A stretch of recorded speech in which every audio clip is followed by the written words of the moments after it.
10 perintah Allah dan 5 perintah gereja. I am here.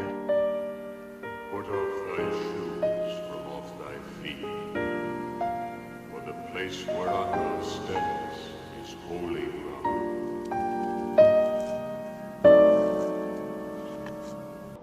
Sepuluh perintah Allah merupakan 10 perintah yang ditulis oleh Tuhan dalam bentuk 2 loh batu dan diberikan kepada Musa untuk bangsa Israel di Gunung Sinai.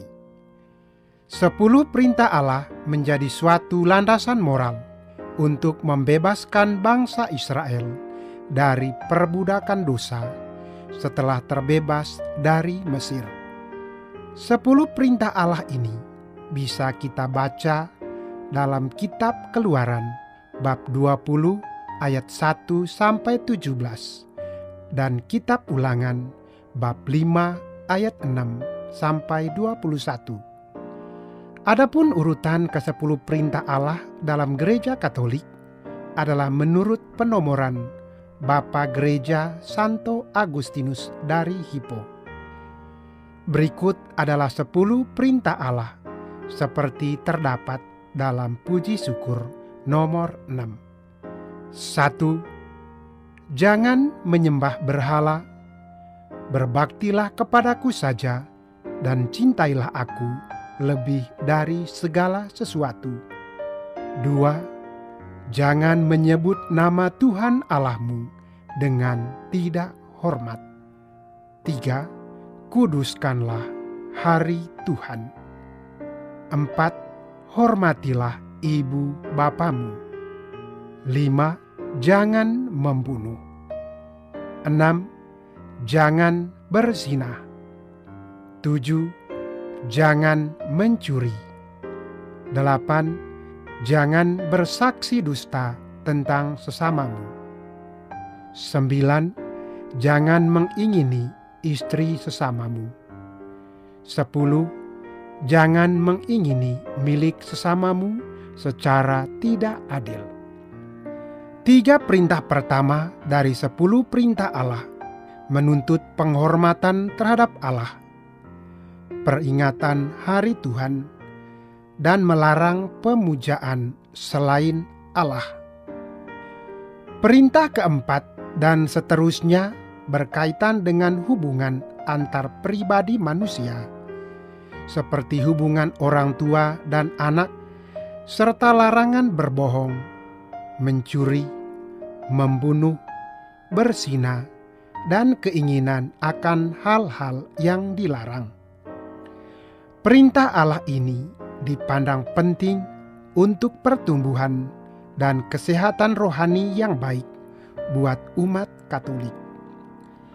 Teks lengkap 10 perintah Allah beserta penjelasannya terdapat dalam Katekismus Gereja Katolik mulai dari 2052 sampai 2552. Ke-10 perintah Allah merupakan salah satu cara paling umum dalam pemeriksaan batin umat Katolik sebelum menerima sakramen tobat.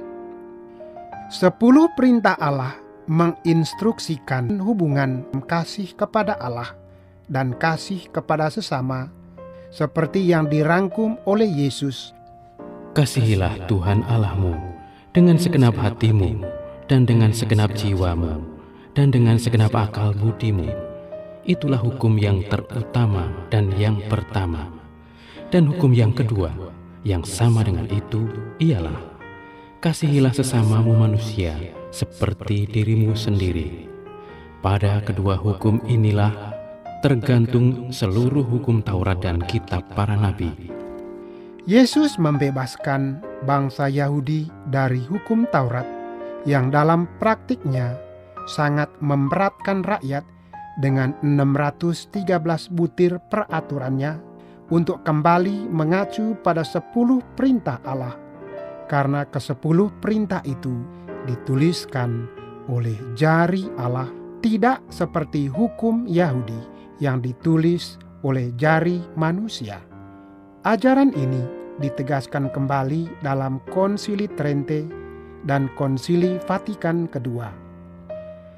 Katekismus Gereja Katolik membahas perintah Allah sebagai dasar ajaran sosial Gereja Katolik.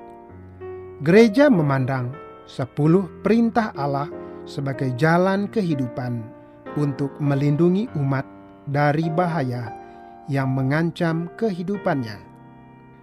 Sekarang kita beralih pada 5 perintah gereja. Perintah gereja pertama kali dikenal di zaman Paus Celestin V di abad ke-13. Kemudian diperbaharui oleh Santo Petrus Canisius dalam Summa Doctrinae Christianae. 5 perintah gereja yang terdapat dalam puji syukur berasal dari Santo Petrus Canisius. Isinya adalah sebagai berikut. Perintah pertama, rayakan hari raya yang disamakan dengan hari Minggu. Menuntut umat beriman supaya mengambil bagian dalam Ekaristi, peringatan kebangkitan Tuhan. Perintah kedua, ikutlah perayaan Ekaristi pada hari Minggu dan hari raya yang diwajibkan, dan janganlah melakukan pekerjaan yang dilarang pada hari itu. Melengkapi hukum hari Minggu dengan keikutsertaan dalam pesta-pesta utama liturgi yang menghormati misteri Tuhan, perawan Maria, dan para kudus. Perintah ketiga, berpuasalah dan berpantanglah pada hari yang ditentukan, menjamin waktu penyangkalan diri dan pertobatan, membantu agar memenangkan kekuasaan atas hawa nafsu dan memperoleh kebebasan hati. Umat beriman juga berkewajiban menyumbangkan untuk kebutuhan material gereja sesuai dengan kemampuannya.